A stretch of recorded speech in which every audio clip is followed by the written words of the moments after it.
Yo, Trip lang, trip, pakinggan nyo to. trip, bakit? Trip, Trip lang. trip lang. Halika na tara, madali lang talaga. Pangako pagkatapos humihinga ka, padali na pare magliliwanag na. Kung di ka sasabay, maiiwanan ka. Ang isip ay wag na gawin pang dalawa, dahil isa lang ito. Ang gusto lang naman ito ay maging masaya.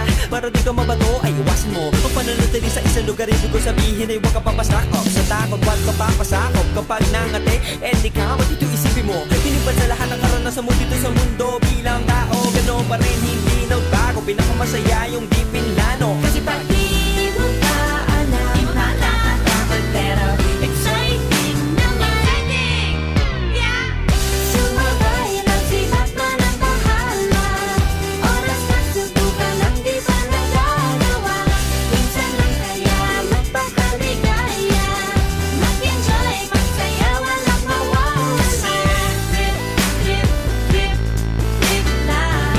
Trip, trip, trip, trip may lang. gusto kong gawin pero nangangamba na baka mga tao'y tawanan ka. Nais kumanta pero di mo forte. 5 piso lang naman ang karaoke. Go, basta sa bakanting lote. Joke, galingan kahit konti. Kahit rip, di kayo lahat sa ginagawa mo. Na sa ganun ay walang masabi ang ibang tao. Sa ginagalawa nating mundo ay maraming loko-loko. Hindi mo naman inaano, ano ba talaga ang kailangan nyo? Siguro ang